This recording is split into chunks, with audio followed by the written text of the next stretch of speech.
రాష్ట్రంలో ప్రభుత్వం కొన్ని రాయితీలకు సంబంధించి చంద్రబాబు గారు అయితే సమీక్షించారనమాట.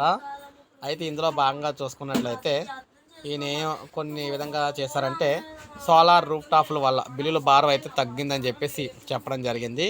సోలార్ రూఫ్ టాప్ల వినియోగంతో విద్యుత్ బిల్లుల భారం తగ్గిందని పలువురు కార్యకర్తలు చంద్రబాబు తెచ్చారు, అంటే దృష్టికి తీసుకొచ్చారు. ఎస్సీ ఎస్టీలకు ఉచితంగా సోలార్ రూఫ్ టాప్లు ఏర్పాటు చేస్తున్నాం. బీసీలకు రాష్ట్ర ప్రభుత్వం తరపున 20,000 వరకు రాయితీ ఇస్తున్నాం. పిఎం కుసుమ్ ద్వారా ఇక్కడ రాయితీ లభిస్తుంది.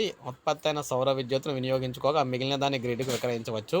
తద్వారా ఆదాయం వస్తుంది. వైకాపా ప్రభుత్వం 9 సార్లు విద్యుత్ ఛార్జీలు పెంచి ప్రజలపై భారం మోపింది. మనం ఛార్జీల భారాన్ని తగ్గించాం, ఇంకా తగ్గించేందుకు చర్యలు తీసుకుంటున్నాం అని చెప్పారు.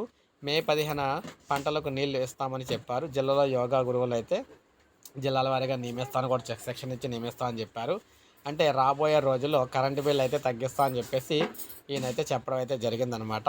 ప్రజెంట్ చెప్పున్న కరెంటు బిల్లుకి సంబంధించి మరికొంత కరెంటు బిల్లు అయితే తగ్గుతాయని, ఎందుకంటే ఈ లోపల సోలార్ రూఫ్ టాప్ ద్వారా ఎస్సీ ఎస్టీలు అందరికీ కూడా రూఫ్ టాప్లు అయితే ఇచ్చి వారైతే మిగులు కరెంట్ అయితే ఉత్పత్తి చేస్తారు. కాబట్టి అప్పుడు కరెంటు బయట నుంచి కొనే పరిస్థితి అయితే ఉండదు. కాబట్టి కరెంటు తక్కువకే ఇంకా తగ్గించడానికి అవకాశం అయితే ఉంటుందని నేను చెప్పడం జరిగిందనమాట. సో ఇది మనకు ప్రజెంట్ తాజా సమాచారం.